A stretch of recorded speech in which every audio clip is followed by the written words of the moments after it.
नमस्कार दोस्तों, मैं डॉक्टर यश भदौरिया। हमारे YouTube चैनल पर आप सभी का स्वागत है।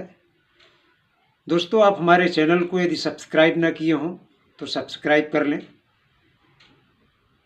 क्योंकि हम अपने चैनल पे बहुत ही उपयोगी विषय वस्तु, विषय सामग्री, स्टडी मटेरियल आपके समक्ष प्रस्तुत करते रहते हैं।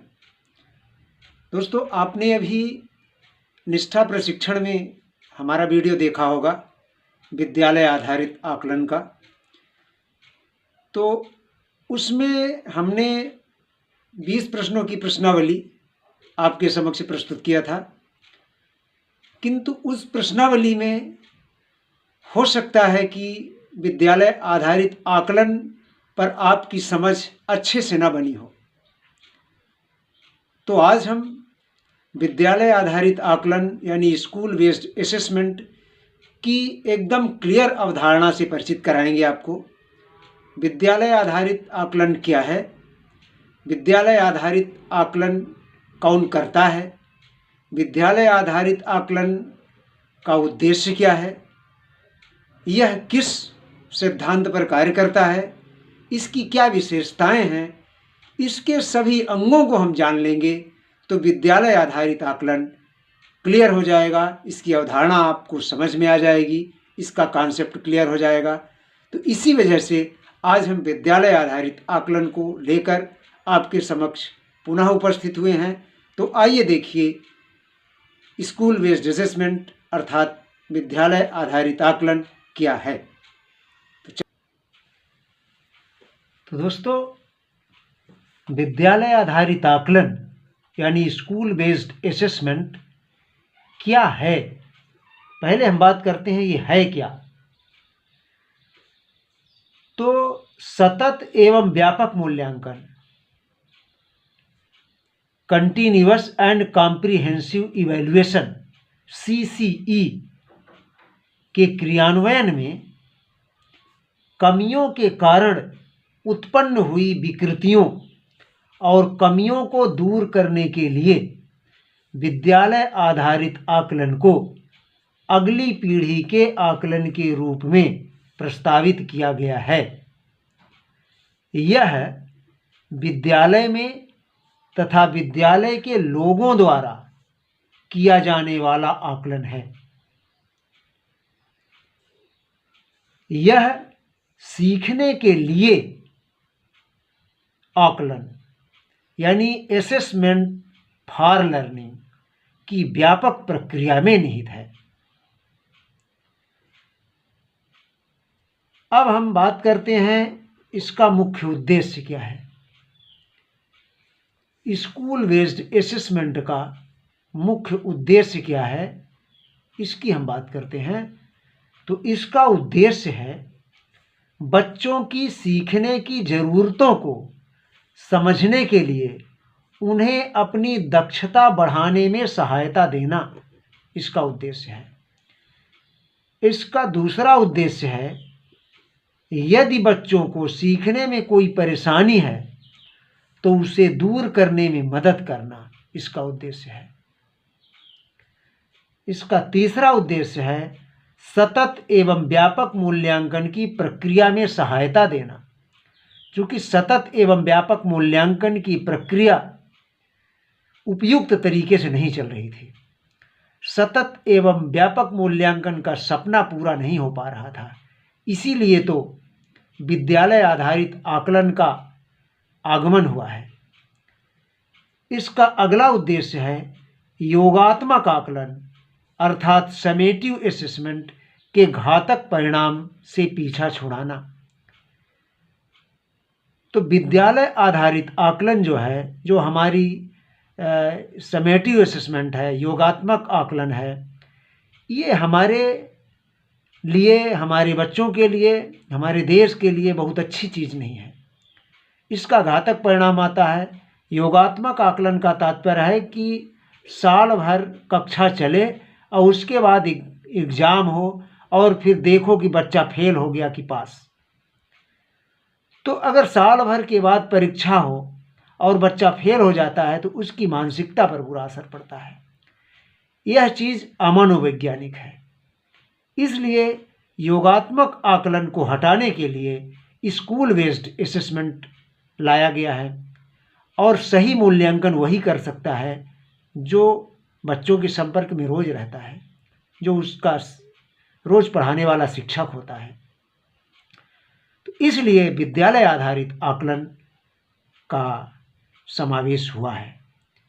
अब हम बात करते हैं यह किस सिद्धांत पर आधारित है। तो दोस्तों, यह मुख्य रूप से इस सिद्धांत पर आधारित है कि बाहरी परीक्षक के स्थान पर विद्यालय के शिक्षक ही बच्चे का मूल्यांकन करें, क्योंकि बच्चे को वही ज़्यादा जानता है। ये इस सिद्धांत पर कार्य करता है कि बाह्य मूल्यांकनकर्ता ना हो करके आंतरिक मूल्यांकनकर्ता हो, अर्थात शिक्षक प्रमुख मूल्यांकनकर्ता के रूप में हो, अपने विद्यालय का शिक्षक। अब इसके आगे हम जानेंगे थोड़ा विस्तृत रूप से कि यह कौन करेगा। शिक्षक तो करेगा ही, लेकिन इसको करने वाले तीन हैं। पहला तो शिक्षक करेगा, जो विद्यालय का शिक्षक है। छात्र स्वयं अपना असेसमेंट करेगा। ऐसा छात्र को अवसर प्रदान किया जाता है शिक्षक के द्वारा कि छात्र अपना आकलन स्वयं करे। और इस तीसरा जो अथॉरिटी है करने की, वह है छात्रों का साथी समूह, पीयर ग्रुप ऑफ स्टूडेंट्स। तो छात्रों के साथी समूह भी अपने साथी का मूल्यांकन करेंगे और जब पूरा अमला मिलकर जब मूल्यांकन करता है तो सही ढंग से मूल्यांकन होता है और वास्तविक चीज़ निकल कर आती है कि वास्तव में अमुक छात्र कैसा है, किस स्थिति में है। अब दोस्तों, इसकी हम विशेषताएं की बात करते हैं कि स्कूल बेस्ड असेसमेंट अर्थात विद्यालय आधारित आकलन की विशेषताएं क्या क्या हैं। तो इसकी कुछ विशेषताओं पर हम दृष्टिपात करते हैं। तो पहली विशेषता है रिकॉर्डिंग तथा रिपोर्टिंग की कोई आवश्यकता नहीं होती इसमें। दूसरा है बाल केंद्रित तथा गतिविधि आधारित शिक्षण विधि है। यह बाल केंद्रित शिक्षण विधि है, जो बहुत पुराना कॉन्सेप्ट था शिक्षक केंद्रित शिक्षा विधि, तो उससे हट के ये बाल केंद्रित है, जो कि आज बाल केंद्रित शिक्षा का ज़माना है। एनसीईआरटी की मंशा है, सभी शिक्षा शास्त्रियों की मंशा है कि शिक्षा बाल केंद्रित होनी चाहिए। तो बाल केंद्रित शिक्षा को बढ़ावा देता है ये स्कूल बेस्ड असेसमेंट।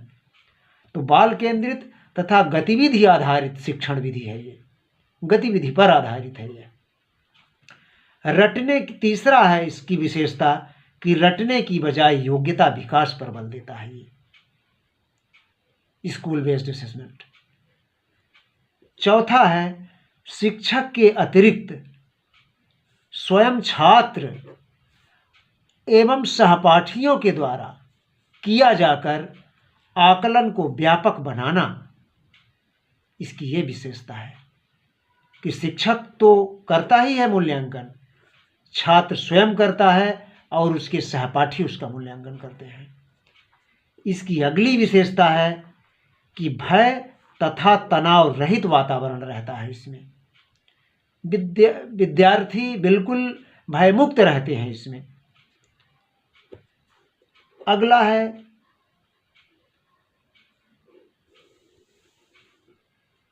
उपलब्धि के आकलन के स्थान पर सीखने के लिए आकलन पर बल। सीखने के लिए assessment for learning, assessment for learning में ही यह निहित है। असेसमेंट ऑफ लर्निंग से बहुत दूर है, ये इसकी विशेषता है। तो उपलब्धि के आकलन न कर सीखने के लिए आकलन किया जाता है इसमें। और जब सीखने के लिए आकलन किया जाता है, सीखना यदि अच्छा हो रहा है तो उपलब्धि अपने आप अच्छी होगी। ये है इसकी विशेषता। विद्यार्थियों में आत्मविश्वास जागृत करती है स्कूल बेस्ड असेसमेंट। विद्यालय आधारित आकलन से विद्यार्थियों में आत्मविश्वास पैदा होता है। इसकी अगली विशेषता है अधिगम का आकलन से छुटकारा दिलाना, यानी असेसमेंट ऑफ लर्निंग से छुटकारा दिलाना इसकी यह विशेषता है। असेसमेंट फॉर लर्निंग पर बल देती है और असेसमेंट एज लर्निंग को भी ये महत्व देती है। अगली विशेषता इसकी यही है अधिगम के रूप में आकलन, यानी असेसमेंट एज लर्निंग को बढ़ावा देता है ये। इसलिए स्कूल बेस्ड असेसमेंट की अवधारणा हमारे समाज में, हमारी शिक्षा जगत में आई है। तो दोस्तों, ये रहा हमारा स्कूल बेस्ड असेसमेंट। तो अब आप स्कूल बेस्ड असेसमेंट को अच्छे से जान गए होंगे। तो इसी के साथ हम पुनः आपसे ये निवेदन करते हैं, आपसे अनुरोध करते हैं कि आप हमारे चैनल को यदि सब्सक्राइब न किए हैं तो सब्सक्राइब कर लें, क्योंकि हम अपने अपने YouTube चैनल पर बहुत महत्वपूर्ण एजुकेशनल मटेरियल, एजुकेशनल स्टडी हेतु सामग्री हम समय समय पर प्रस्तुत करते रहते हैं। और यदि आप हमारे चैनल को सब्सक्राइब किए रहेंगे तो ये उपयोगी स्टडी मटेरियल नोटिफिकेशन के माध्यम से आपको समय पर मिल जाएगा और आप उसका लाभ ले सकते हैं, उस लाभ से वंचित नहीं होंगे। तो इसी के साथ धन्यवाद दोस्तों।